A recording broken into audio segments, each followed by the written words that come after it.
All right, sorry for the technical difficulties, but good morning, everyone.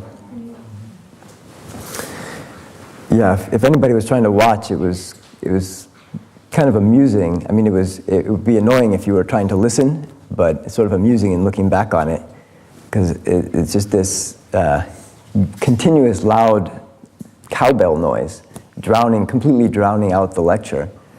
And I couldn't figure it out when I was looking over the computer, so I thought there was a metronome. I thought somehow the metronome had gotten triggered and was just inputting into the broadcasting device. So I just uninstalled the metronome, but I still see the signal coming in. So then I switched it to another way of setting up the audio. But at this point I have no idea what is making that cowbell noise. So we're, I guess, always some kind of obstruction that we have to deal with. But I could just picture, though, I don't know if any of you remember the Far Side cartoon by Gary Larson, I think. So he had a lot of cartoons with cows. So I could just picture a Far Side cartoon to go with that YouTube video. It's like maybe there's like the sound mixing room in the back, and there's the cows in there, like bing, bing, bing, bing, bing, messing things up.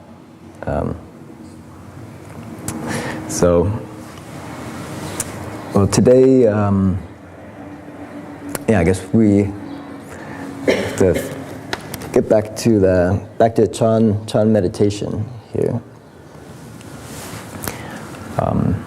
How's everybody doing today? All right, so we have this one more weekend before next weekend Master will be back, and we'll be back to the usual programs.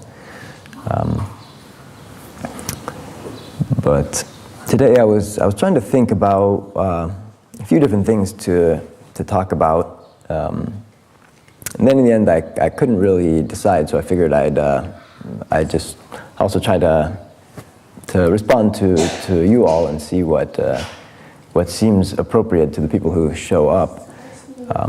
But the general theme that I was looking at was like vigor, and partly that's just because I personally want to sort of work on my vigor and try to become more vigorous in my practice.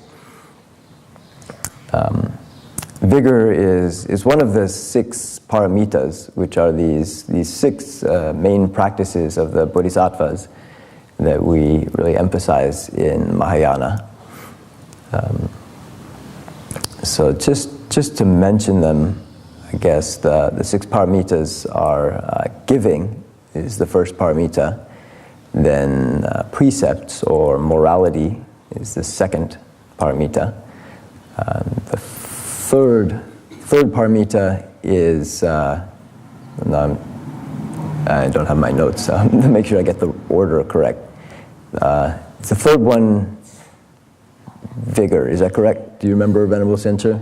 The third one should be vigor, I think. And the fourth one is, we have samadhi, concentration, and then wisdom is the final one. So I think that the order is correct there. I should try to just load my notes so I have some reference here.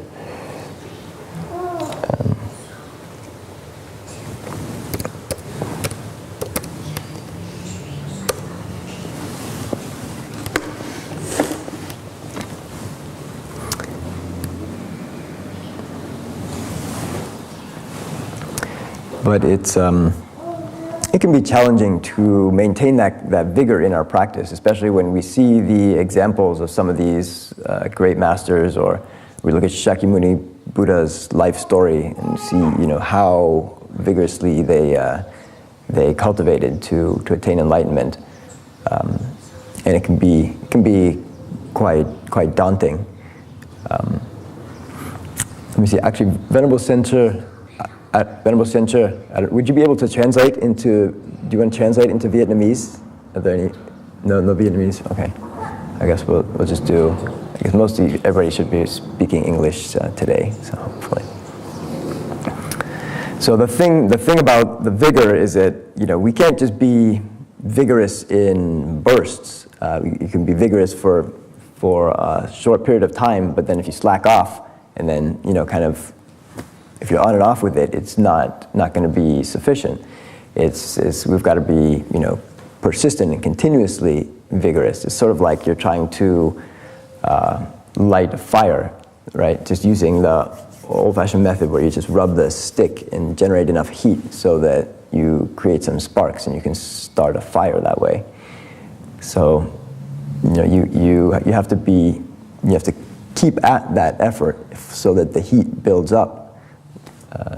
Likewise, in our cultivation, we have to maintain the vigorous effort over time.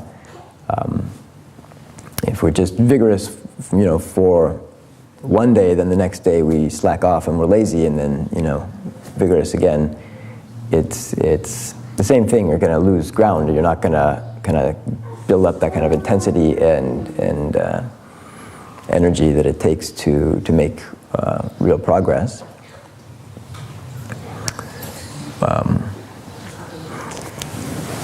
Is there any way to determine progress by yourself? We talked about that last weekend, that actually one of the most critical factors in Mahayana is having a good knowing advisor, a teacher to guide you. And that's one of the key reasons that it's very hard to tell by ourselves whether we're making progress. So we can even think that we're making progress, but we could be regressing. And so it's incredibly difficult to evaluate without a good teacher. So that's really a key factor, to have the good knowing advisor to oversee your cultivation. Because I know you were asking a little bit about that last week, yeah. So I could even possibly give maybe a little later, go into some sort of examples from my own life of ways that before I sort of had guidance from a good knowing advisor, some of the really kind of stupid things I've done and dead ends I've gone into in that respect without the proper guidance, how easy it is to go astray. Do you gauge someone by observing their behavior or understanding their practice? Or how do you gauge an individual? For a wise teacher, for a good knowing advisor, they probably have a lot of methods that we're not even aware of. Of course, they see your behavior, they see the things you do. That's critical. But they have, if you've really got a great teacher, they have more insights, and they're really able to see. They'll probably see a lot more about you than you know about yourself.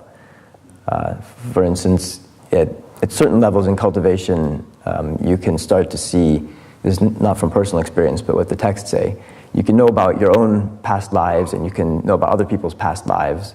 And so you can see, say, causes and conditions about why they may be facing or struggling a certain problem. And so you basically get a much bigger sort of picture, a bigger overview that enables you to help people better when you're in that position of really having some wisdom to guide people. So basically the answer is I don't know how a wise teacher is going to operate, but they will have access to a lot of resources that you won't, basically.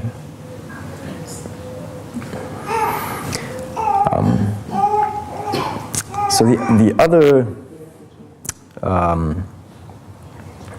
angle that I thought of bringing in, which I'm not sure how I want to tie it together, but maybe I'll just bring up this other notion and kind of maybe even raise it as a question, because for me, what's very related to this notion of vigor is just what is my motivation in practicing. Like, why am I going through this cultivation when it's designed to be hard, and the only way to make progress is if we go through a lot of difficulty. So then naturally we're going to get a lot of resistance along the way, because we don't like to do things that are hard, and we try to we tend to slack off or get lazy when things get too difficult. So then sort of our motivation is pretty important because there's, it's part of that drive that's getting us to just keep going when things get difficult. Personally, a lot of my motivation, it came out of my personal experience, but starting when I was in college, I initially got very depressed and struggled for quite a bit, and that's when I discovered Buddhism, and it helped me quite a lot at that time.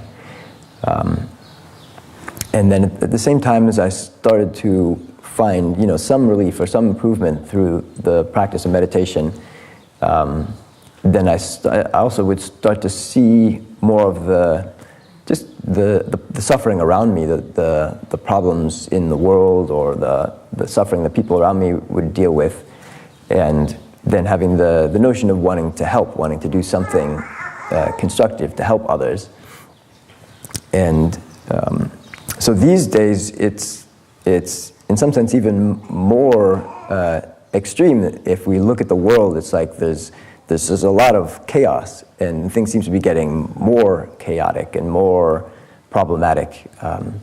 In terms of the problems with the environment escalating, and the sort of political situation, just the social problems. Things seem kind of dire.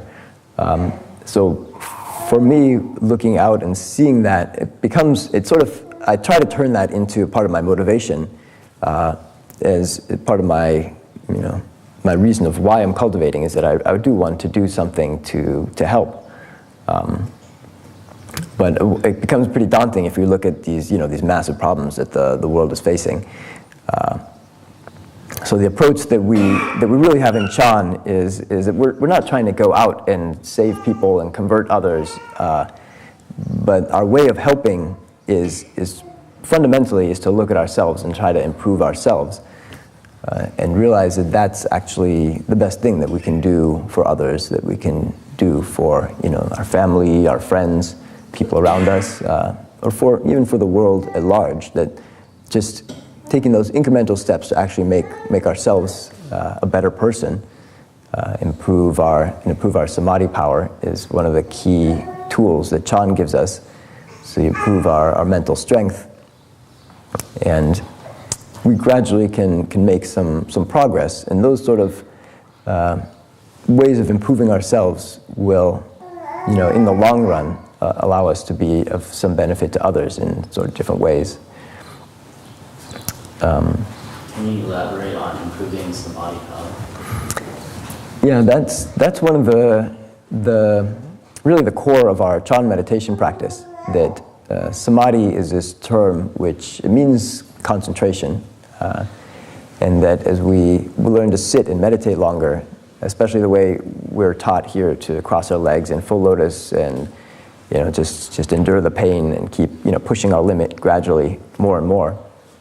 So that's like a formula for improving our samadhi power, because the more we push that limit, the more we come up against the pain, and every time sit just a little bit longer, you have to build up the mental strength to do that, to not to listen to your own thoughts of quitting, your thoughts that this is crazy, I'm hurting my legs, I need to stop, I should get up, take a break.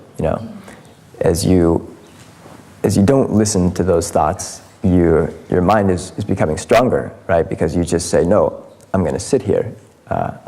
This is good for me. I'm going to just keep crossing my legs. And so you maintain that intention, and the other thoughts, you just let them keep coming and let them go. So then by design, by the nature of the process, just the longer that you sit, you will have to draw on that mental strength to keep your legs crossed and not unbuckle. So it's in that sense, it's a very simple formula where you just keep crossing your legs longer and enduring the pain.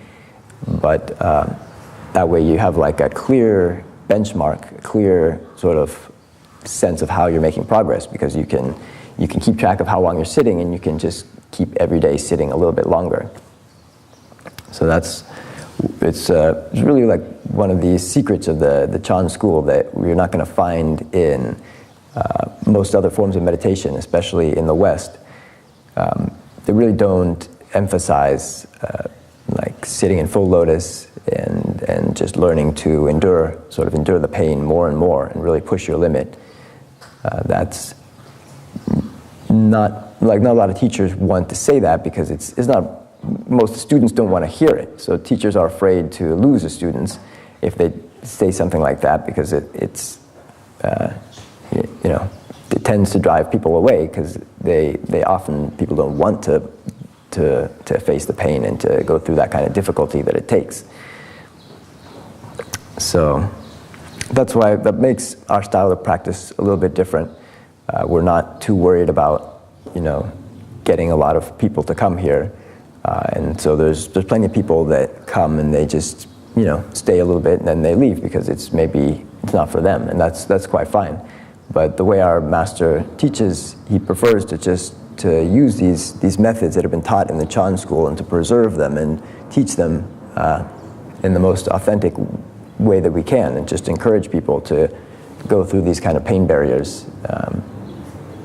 And that's why the people who do stick around are able to make quite a lot of progress. So, but it does take that sort of vigorous spirit to just keep at it, and when you come up against your limits, you just keep pushing. But we've had, say, in our intensive Chan retreats that we have in the winter and the summertime, we do these retreats. With summer is 3 weeks and winter is 7 weeks. So then we're meditating all day from 3 in the morning to 12 midnight. And the schedule is like 1 hour blocks of meditation, and then broken up with walking meditation in between. So with that kind of intensive practice, people can make even more rapid progress. And we've, like the last few Chan retreats, we've been having more and more people that start really pushing their limit and breaking through to these long sits. So initially the goal is to sit for 1 hour and train yourself to sit for an hour a day. That's kind of the basis of our meditation practice. And that can take some time to build up to. But then when you get there, you don't stop. You can actually just continue pushing your limits and learning to sit longer and longer. And so like during the Chan retreats, we had a lot of people that just start breaking through to these sort of 5-10 hour sits where you learn to, there's actually pain barriers. So the pain will get worse and worse, but at a certain point you break through this kind of barrier and the pain actually dissipates. And then it gets very peaceful and still, and then it'll come back, and it's sort of like these waves.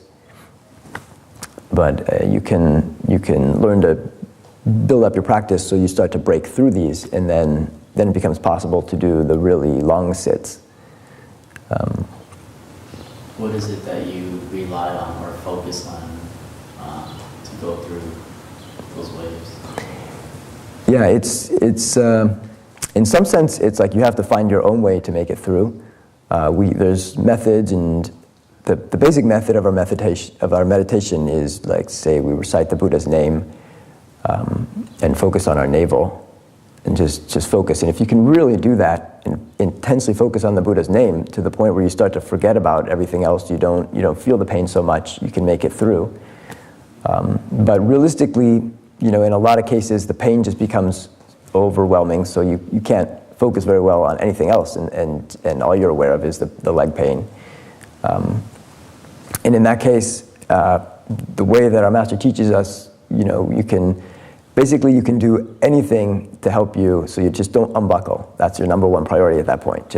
So if you need to read something or watch YouTube videos or movies on YouTube, like during the Chan retreats, this is probably the only temple you'll find where we have people during the meditation retreats that are watching YouTube on their computers. that's part of the sort of the expedient way that Master YongHua teaches us, that initially we can do those kind of things just to do whatever it takes to distract yourself, just to make it through, to realize you can do it, that you don't have to quit, that you're not going to hurt yourself, but actually this pain is going to go away and you can make it through. And then, down the line, once you get some skill in doing this, ideally, we learn to sit still and you're not watching YouTube, you're just focusing on your meditation topic while you sit. But to build up and first break through some of those pain barriers, initially you can do really whatever it takes to pull you through. Personally, I found the most helpful for me at that point, like when I felt like I just couldn't take it anymore and I wanted to quit, was usually just reading a sutra, because the sutras have a lot of power, and that would give me something a little more concrete to focus on than, say, just reciting the Buddha's name, because there's more content to the sutra, but it also has the power of the Dharma. So personally, I found that more helpful than watching like YouTube, just random videos on YouTube. But really, it's kind of a personal thing that everybody sort of struggles with and finds their own way to motivate themselves. So in talking about this sort of vigor, I thought I would bring up a story that I came across of Master Hsu Yun, who is Master Empty Cloud. If we translate into English, the meaning is empty cloud, which may be a little bit easier to say than Chinese.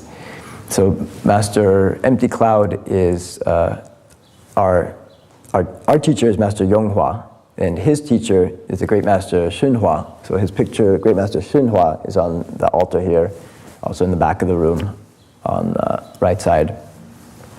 And Master Hsu Yun's teacher, is Master Hsu Yun. So Master Hsu Yun is on the Patriarch's altar on the back, if you're facing the altar on the right side, the far right picture.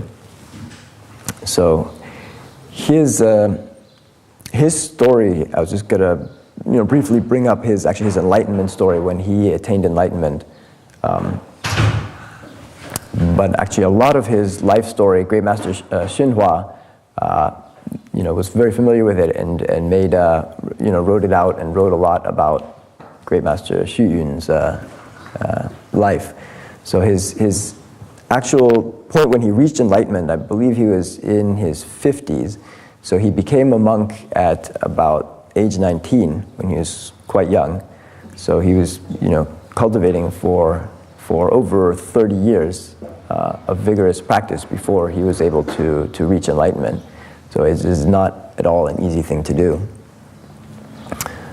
But the actual circumstances surrounding his awakening was that he was living up in the mountains doing a lot of intense cultivation on his own, and he heard that there would be an intensive chanchi, 10 chanchi. So the chanchi is a unit of 7. So 10, I guess they were doing 10 weeks, so 70 days, consecutive Chan meditation practice at this temple. So he brought forth the resolve to go to this intensive retreat and apply his best effort to break through. As he was traveling down from the mountain on his way to the temple, he actually, I believe he was crossing a river, and somehow he fell into the river and was swept away in this cold, mountain river in those waters. And he was submerged in the water for about 24 hours. He was, basically drowned by normal standards. So he was just swept along this river, and a fisherman caught him in his net. He thought he caught a gigantic fish, but it turned out it was a monk that he fished out of the water. So he fished out this Master Empty Cloud, and his lung was totally filled with water. He emptied the water out of him, and surprisingly, he came back to life. He wasn't dead. You know, a normal person would probably be dead at that point. But he came back, and beyond that, he still continued to maintain his resolve to get to this Chanchi retreat. You know, at this point, he was very sick, and he did make it to the retreat. But at that point, he continued to be very sick physically because he had been through this ordeal. But he didn't give up on that resolve. He just was so firm in his intention to make it to this retreat that being, you know, nearly drowned did not deter him. So he got to the retreat, and I believe he didn't even tell anybody about these conditions or about nearly being drowned. So the abbot of that temple actually requested Master Empty Cloud to take over the abbot's position, because the abbot wanted to do more intensive cultivation and didn't want to deal with the, you know, daily routine of being abbot. So Master Empty Cloud, he refused, because he said, you know, he was there to cultivate, and he has a mind to you know, apply his best efforts to awaken. So the abbot at that point, I believe, scolded him and said, you know, we as in Mahayana we're here to serve others, and that's our first priority. And so the abbot, you know, in the sign of Chan style, beat Master Hsu Yun. So that, you know, that only compounded his condition, because of course he was already physically very, you know, weak and having nearly died. So now on top of that, he's getting beaten. But then he continues to maintain his resolve that he just wants to sit. And at a certain point, I believe, I don't know what the conditions were, but somebody found out what he'd been through and that he had nearly drowned. And so at that point, they decided, you know, they saw the intensity of his determination to cultivate, and that he hadn't given up. He still made it there through all that. So then they said, okay, you can just sit for this retreat. And as a matter of fact, we'll let you off of the duties. Normally, they would take turns with some of the duties. All the monks would go around and kind of, you know, hit the people who are sleeping with a stick in the official Chan style. They'd go around and wake you up. So they actually let him off of those duties. They said, you know, we see you're really determined. We'll let you only meditate, only worry about your cultivation. Don't have to worry about anything else. So then, you know, after having been through all that, he worked very diligently through the Chan retreat. And I guess Master YongHua goes into more detail about just the state of his physical body. He was really very sick, and so it took quite some time to recover his health as he's sitting, you know, doing these intense sitting every day, day in and day out. And they maintaining the traditional Chanchi schedule, which is what I told you, what we work at maintaining as well. So it's continuous meditation from 3 in the morning through 12 midnight. And then there's only a few hours rest break at night. So during this time, there was I guess he went through some different states and started to make some improvements, some progress. But the actual moment of his enlightenment was when there was some, I guess the tea was being served in the hall, which they would do from time to time to help people stay awake and just give you a little boost in your cultivation. So I guess he was holding the teacup, and somebody was serving the hot tea, and they were, you know, spacing out or something, and they poured the hot tea all over Master Hsu Yun's hand. And so he dropped the teacup, and the teacup fell to the floor and smashed. And in that moment of the teacup smashing, that was his great awakening. And let me see. I just want to read his verse, which, sorry, I still haven't found it.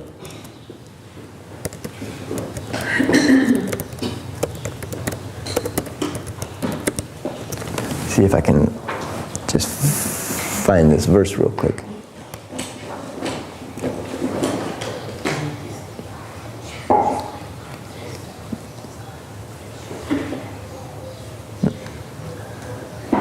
So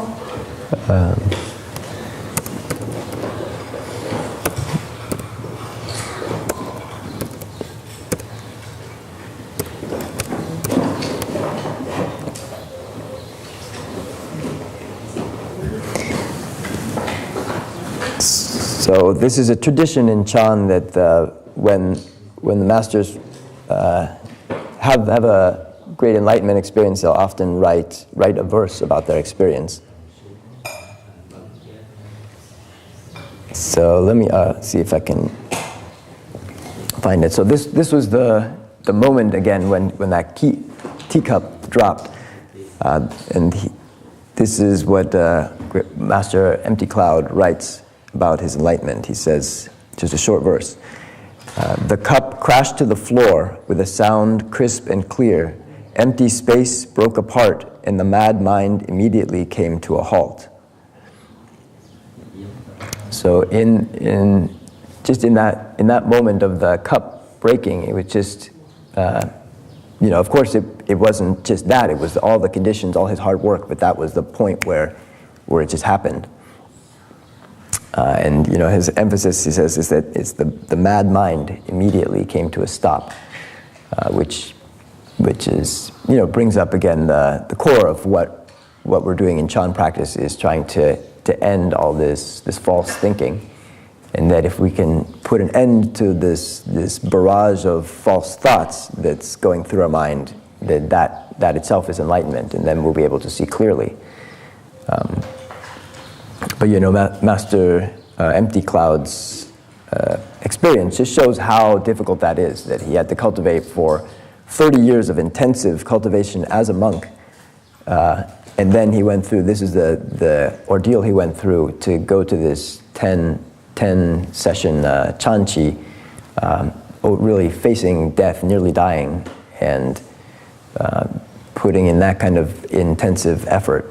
And then the conditions came together that he attained that great awakening. So I thought that was a good story to share in terms of vigor and the notion of how vigorous we have to be in our cultivation. And it's, it can be kind of daunting on some level to hear how much it takes. But I think the key for us is that we just keep pushing our limit, little bit at a time. But that's why we have the method of sitting in full lotus is a great, a concrete method where you can sit half an hour, you can do that. So the next day you sit, a few minutes longer, or 35 minutes, and then you push for 40 minutes. And so that way the vigor is kind of right there. You build it in, because you know what your limit is, and you just keep pushing a little bit more every time. And that way you're ensured that you're making progress. So I don't know if anybody has any questions or anything else that comes up around any of that. It sounds like the lunch is ready. They're ringing the bell for us, but what time is it? But we can go a little longer. We don't have to stop if anybody has any other questions.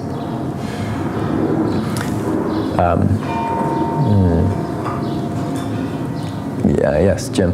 I just noticed in my own experience that this pushing, advancing time, and so on, there are periods of time where that seems to work, and then I noticed that there are phases where I lose ground as the pain and difficulties increase, and I notice I have difficulty for some period of time, but it seems like after that clears up, that I might start to progress further again, but it's not perfectly linear for me. Mm-hmm. Yeah, it's always a struggle, and it's kind of up and down, and that's the nature of the process, and we face different kinds of challenges, and you overcome sort of one type of obstacle, but then another angle comes at you. And so the key thing in that regard is just not to quit, just keep trying, just keep at it. and be patient with yourself. Some days, you feel like you're more vigorous, you're making more progress. Some days you're making less progress. But actually, it's the days where you're struggling the most may be you may feel like you're not getting anywhere or you're regressing, but those may be the days where you're actually making the most progress because you're having to work through something more significant. So it's hard for us to tell. So the key thing is just to keep at it and to trust in the process and the method and and the guidance that we get from Master. And these, the teachings that we have passed on to us, this Chan tradition that has come down through the ages. So, but yeah, I feel the same way that sometimes, it's can be up and down. Yeah. But yeah, and as you know, the Chan Chi retreat is sort of a perfect time to just be thrown into a really intense environment where you're kind of forced to work a little harder because you have the schedule, you have that energy of the container of the intensive, daily sits, back-to-back sits. There seems to be a lot more extra help. Yeah, so that helps you push through. Yeah, yes? When is the Chan Chi Yun for the summer retreat? It's coming up. Schedule's in the back. I don't know the date off the top of my head. Is it In June, 3 I believe. 4 weeks this year? Sorry? For the summer retreat? Mm-hmm. Is it 3 or 4 weeks? The Chan Chi, I believe, is 3 weeks in summer. Yeah. But I guess, time do we have? I could, since I mentioned before, you were asking about, say, some of my own experiences where before I came here, I really, without the help of a good knowing advisor, really sort of went astray. I could maybe briefly bring that up. Yeah, just by way of example. When I mentioned that I started practicing in college when I was about 19. And so at that time when I was dealing with this depression and found the meditation helped me, and then got into I went to some Zen centers and started doing some of their retreats, which are not quite as intensive as what we do here, but still maybe sitting 6 to 8 hours a day. So from not having meditated at all, it's still pretty intensive. So initially found that, that practice quite helpful, and that there was to some extent that I had this depression, which was largely based on these sort of ideas that I had to accomplish things, I had to be really, like typically I did well in school and did well in the things I did, and that sort of gave me this sense of self-worth. But then in college, a lot of that fell apart, and I just started to feel like I couldn't accomplish anything, and then the depression sort of focused around these attachments to wanting to be better than others and to wanting to accomplish things, and so it flips to the point where I feel like I'm worthless because I'm not good, I can't do anything at all, and everybody seems better. That's just this kind of depressed thinking, how it gets to you. So when I started to meditate more and to improve somewhat, I realized, this depressed state I'm creating with my own mind, and I have these attachments, but I don't have to buy into them. So as I start to let go of some of those, then could make start to feel a great sense of relief. There are certain points where a lot of the suffering kind of dropped off, at least for periods of time. And then actually, I went to France. I won't mention the specific monastery, but there was a temple over there where I was cultivating, and so at that point, I started feeling better and better. And actually, what happened is it sort of launched into more of like the manic side, because we talk about a lot of people also struggle with the bipolar, which is definitely was part of my experience. So then you go from depressed, then you can go to these elevated states. So I'd never experienced that before. But my kind of manic went into this sort of spiritual experience, because where initially I had the meditation like benefited me, and I felt like I overcame this depression, at least initially on one level. But then when the manic side comes in, I start to feel like, oh, wait a second, I must be enlightened. This is, I've overcome suffering. Now I want to go and I've had this feeling I can go save the whole world. And, so then I start pretty much losing touch with reality and getting more and more into this sort of, I guess it's kind of typical for manic people. It's more like this, grandiose feeling where you feel like you have this great ability to help others. So, and that kind of thing, if I had a good knowing advisor, it'd be, they'd be much easier. They could keep you in check, and they could tell you where you're at. And that, that sort of state, maybe I just experienced a little state of samadhi or some, minor state where some of the suffering dropped off, but it's not real wisdom. And I hadn't gone through any of the kind of vigorous practice and cultivation that if we look at Master Hsu Yun's example, I just started doing a little meditation and had some small benefits. And I had no real reference points, and nobody to help, tell me where I was at, and that wasn't such a big deal. And then, then those kind of manic ghosts, those other guys can come in and distort the experience to the point where it becomes more and more delusional, and you start to think, oh, I have this ability to help save other beings. So it can get kind of blown out of proportion, and that's really the value of a good knowing advisor. But the one thing that I do take from that is just the core notion that I do want to help others, but that to do that is a much longer term process, and it takes a lot of the intense practice and years of training before you really have the skill to help others. So in Chan, that's why our approach, say, to or at least the way I try to look at seeing trouble in the world or the political problems or environmental problems, if we really want to help, our goal is to just make ourselves better. Like as Master has recently said, if we see, the more evil we see in the world around us, the more we just have to work harder at making ourselves good to balance that. And so I try to just use that energy just to increase my vigor and ramp up my efforts to work harder at just my own cultivation. And the benefits that it has, that we have on others, we're not going to be able to go out and solve the world problems, but on a small scale, the more that we improve ourselves and we become better, we become less angry and less greedy and less stupid. So samadhi power increases. These things naturally happen, and so we for one thing, we're not harming people around us as much, right? We're becoming, if we're less angry, we're more pleasant to be around. And we also talk about, as we cultivate samadhi, it's like we have this certain kind of light that we give off. So our being just naturally is benefits the people that are immediately around us. So those are some of the smaller scale benefits that as you don't worry about going out to convert others or tell them about all the wonderful things you learned about Buddhism. You just keep working on ourselves, but the more we do that, it just naturally rubs off on the people around us. And so that kind of small scale benefit is much more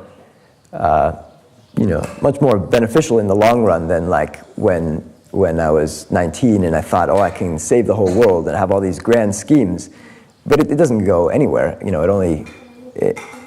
It's grand, but it just crash lands later.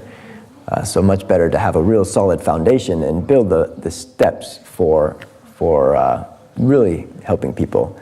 And it might not be as kind of, it might be seem much smaller scale, but actually we're laying the foundation for the real kind of enlightenment that like Master Hsu Yun was able to attain.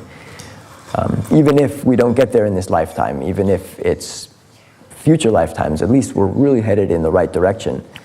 And we have the guidance, say, from the wise advisor who's, keeping us in check. And we know that ultimately, before we can actually go out and really be a benefit to others, say in the sense where we're teaching others, that we have to attain some wisdom or to really open enlightenment. That prior to that, our efforts to help others, if we just try to go out and help others, we're still confused ourselves, so we're not in a position to really be of much benefit. So instead, our style, the Chan style, we just focus on working under the guidance of a good advisor, just improving ourselves gradually, and like for myself, instead of trying to go out and tackle these problems in the world, I just trust in my good knowing advisor, and I know that I trust that by supporting his teachings, and our teacher is carrying on the teachings of Great Master Hsu Yun, and these are the Great Master Hsu Yun is a patriarch in the Orthodox Buddhism. So if we're supporting his Dharma, then we can feel confident that we're actually supporting something which is really good for all living beings. And we might not understand, we can't understand where Great Master Hsu Yun is coming from, or what Shakyamuni Buddha's plan is, what his Dharma is all about on the big scale. So we don't have to understand it. Instead, we just trust in our good knowing advisor and trust in these previous teachers, and just in supporting these people who are a lot wiser than we are. That's a better way to contribute, as opposed to how, like in the past, where I would, I just thought, oh, I've overcome this depression. Now I can go out and help people. It's just foolish, and then just only makes more trouble. Really doesn't do any good. So that's the way that I try to look at it for myself, and instead just put that energy into increasing trying to become more vigorous in my own cultivation. So I don't know hope that makes some sense to people, or is useful.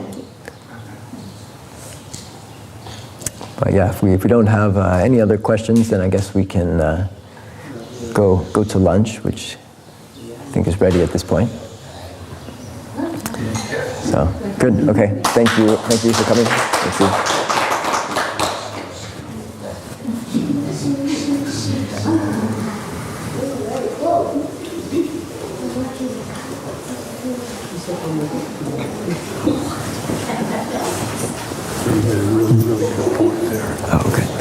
Something I hadn't actually thought of, but it tied something up, something that I've been thinking about, that I noticed, becoming aware of evil, and there's a lot of evil around, especially like these days.